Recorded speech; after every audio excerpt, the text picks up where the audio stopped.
சென்னை மக்களுக்கு ஒரு good news என்ன அப்படின்னு பாத்தீங்கன்னா, ஒரு மகிழ்ச்சியான செய்தி, களிப்பு கூர்ற செய்தி, குளிர்ச்சியான செய்தி என்ன அப்படின்னு பாத்தீங்கன்னா, லோக்கல் ட்ரெயின்ல ஏசி ட்ரெயின் வந்திருக்கு.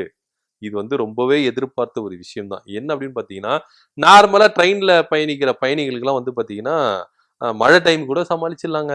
குளிர்காலம் கூட சமாளிச்சிடலாங்க. இந்த வெயில் டைம்ல ட்ரெயின்ல போறது இருக்கு பாருங்க, வேர்த்து விறுவிறுத்து போ வேண்டியதா இருக்குதுங்க. அதுவும் இல்லாம பஸ்ஸுலலாம் ஏசி வந்துருச்சு. ஏசி கார்ல போறாங்க.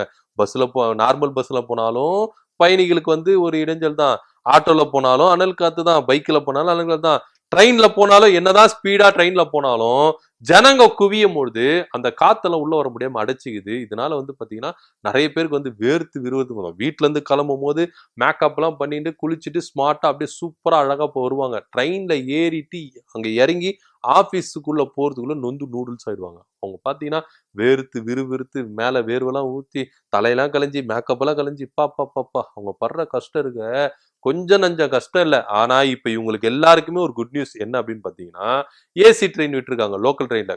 கிட்டத்தட்ட வந்து பார்த்தீங்கன்னா, இந்த லோக்கல் ட்ரெயின்ல வந்து பார்த்தீங்கன்னா, சென்னையிலேருந்து அதாவது பீச்லேருந்து செங்கல்பட்டு வரைக்கும் பார்த்தீங்கன்னா, லட்சக்கணக்கான பேர் என்ன பண்றாங்க? பயணிக்கிறாங்க. இப்போ சென்னை பீச்லேருந்து செங்கல்பட்டு வரைக்கும் இந்த ஏசி ட்ரெயின் என்ன பண்றாங்க? விடுறாங்க.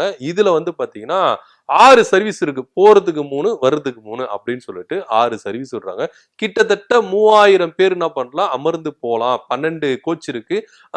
3000 பேர் கிட்ட அமர்ந்து போலாம் அப்படின்ற ஒரு செய்தி இருக்கு. ஏன்னா இப்ப நார்மல் ட்ரெயின்ல போறீங்கன்னு வச்சுக்கங்களேன், தொங்கிட்டு போணும். கிரவுட் அதிகமா ஏறும். இடிச்சுக்கின்னு அடிச்சு எவன் இடிக்கிறான், எவன் என்ன பண்றான், நெறைய பொருள் காணாம போகும். ரொம்ப குடைச்சலா இருக்கும். இது இந்த ஏசி ட்ரெயின் வந்து ஃபுல் க்ளோஸா இருக்கும். அப்படி இருக்கும்போது குறிப்பிட்ட நபர்கள் மட்டும் தான் உள்ள ஏற முடியும். ஸ்டாண்டிங்ல நின்னாலும், உட்கார்ந்தாலும் குறிப்பிட்ட நபர்கள் தான் ஏற முடியும். ஏன்னா தொங்கிட்டுலாம் இதுல போ முடியாது. அதிக அளவுலயும் போக முடியாது. அப்படின்றதுக்காக குறிப்பிட்ட லெவல்ல பேர் தான் என்ன பண்றாங்க, இதுல ஏத்த முடியும் அப்படின்ற ஒரு செய்தியும் தெற்கு ரயில்வே குடுத்திருக்கு.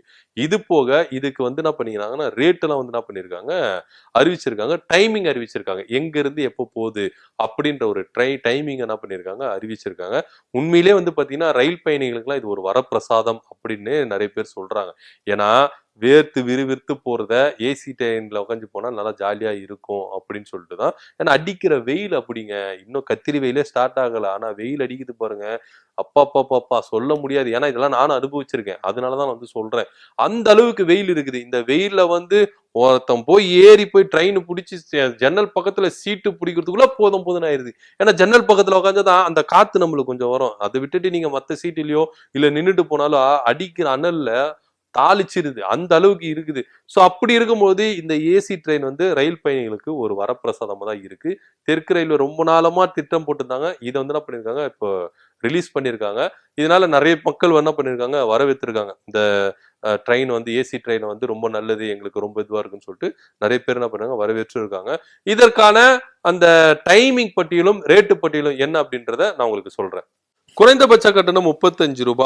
5 நிறுத்தங்களுக்கு ரூ. 35 குடுத்துருக்காங்க. அதிகபட்ச கட்டணம் வந்து பீச்ல இருந்து செங்கல்பட்டு வரைக்கும் பார்த்தீங்கன்னா ரூ. 105 குடுத்துருக்காங்க. வாரத்துல 6 நாட்கள் 6 சேவை நடக்கும் அப்படின்னு சொல்றாங்க. இது தவிர்த்து தாம்பரத்துல இருந்து கடற்கரையில இருந்து கிளம்புற ட்ரெயின் வந்து பார்த்தீங்கன்னா காலை 5:45 மணிக்கு, மறுமார்க்கத்துல இருந்து பார்த்தீங்கன்னா 7:35க்கு. அதே போல கடற்கரையில இருந்து செங்கல்பட்டுக்கு வந்து பார்த்தீங்கன்னா காலையில 7 மணிக்கு ஒண்ணு, அதே போல வந்து மாலை சாயந்தரம் வந்து பார்த்தீங்கன்னா 3:45க்கு ஒண்ணு. மறுமார்க்கத்துல இருந்து காலை 9 மணில இருந்து அதே போல சாயந்தரம் வந்து 5:45 மணிக்கு இந்த ட்ரெயின் கிளம்புது. இதுல ஒரு சின்ன மைனஸ் என்ன அப்படின்னு பாத்தீங்கன்னா, எல்லாமே சூப்பரா இருக்கு, எல்லாமே பர்ஃபெக்ட்டா இருக்கு, ஓகே, நல்ல ரேட்டு கூட நல்லா ஓகே தான் அப்படின்னு சொல்றாங்க. ஆனா ஒரு சின்ன மைனஸ் என்னன்னா, ஞாயிற்றுக்கிழமை சர்வீஸ் கிடையாது அப்படின்னு சொல்லியிருக்காங்க. என்னப்பா இது ஞாயிற்றுக்கிழமை சர்வீஸ் கிடையாது அப்படின்னு சொல்றீங்களே அப்படின்னு பாக்காதீங்க. ஏன் அப்படின்னு பாத்தீங்கன்னா, ஞாயிற்றுக்கிழமை வந்து பாத்தீங்கன்னா அதிகப்படியான ஜனங்கள் வருவாங்க. ஏன்னா இப்போ அந்த வீக் டேஸ்ல வந்து பாத்தீங்கன்னா அந்த டியூட்டிக்கு போறவங்க அவங்க எல்லாம் வருவாங்க. ஆனா ஞாயிற்றுக்கிழமைன்னும் போது நிறைய பேர் பீச்சுக்கு வருவாங்க, ஸ்டேடியத்துக்கு வருவாங்க. இது மாதிரி சுத்தி பார்க்கறதுக்கு வருவங்க வந்து கிரௌட் வந்து அதிகமா வந்துடும். அதை வந்து நம்ம ஏசி ட்ரெயின்ல வந்து மேனேஜ் பண்ண முடியாது அப்படின்ற ஒரு தகவலையும் தெற்கு ரயில்வே கொடுத்திருக்கிறதா செய்திகள் வந்துட்டு இருக்கன. அது மாத்திரம் இல்லாம மக்களுடைய கோரிக்கை என்னவா இருக்கு அப்படின்னு பாத்தீங்கன்னா, எங்க ஞாயிற்றுக்கிழமை கொஞ்சம் வைங்க, நாங்களும் வந்து கொஞ்சம் ஏசி ட்ரெயின்ல போவோம் அப்படின்னு சொல்லிட்டு சொல்றாங்க. குறிப்பா நிறைய பேர் இப்போ வேலைக்கு போறாங்களோ இல்லையோ, அந்த ஏசி ட்ரெயின் எப்படி இருக்குது அப்படின்னு பாக்குறது வேணும்னு நிறைய பேர் வந்து என்ன பண்றாங்களா, ட்ரெயின்ல எல்லாம் ஏறி என்ன பண்றாங்கன்னா அடுத்த ஸ்டேஷன்ல போய் இறங்குறாங்க அப்படின்ற மாதிரி ஒரு விஷயத்தெல்லாம் கேள்விப்படுறோம். நிறைய பேர் அப்படியே பயணிக்கிறாங்க. இந்த ஏசி ட்ரெயின் எப்படிதான் இருக்குது பார்ப்போமே அப்படின்னு சொல்லிட்டு பயணிக்கிற பயணிகளும் இருக்கிறாங்க. அப்படிப்பட்ட தகவல் வந்துட்டு இருக்கு. கிட்டத்தட்ட வந்து பார்த்தீங்கன்னா, மெட்ரோ ட்ரெயின் எப்படி முழுக்க முழுக்க ஏசியா இருக்கும், ஃபுல் க்ளோஸ்ல ஏசியா இருக்கும். இங்க நம்ம லோக்கல் ட்ரெயின்ல ஏசிய விட்டுருக்காங்க. இது எப்படி இருக்குது அப்படின்னு சொல்லி நீங்களும் கொஞ்சம் போயிட்டு பார்த்துட்டு பயணிச்சுட்டு வந்து கமெண்ட் பாக்ஸ்ல கமெண்ட் பண்ணுங்க. நன்றி, வணக்கம்.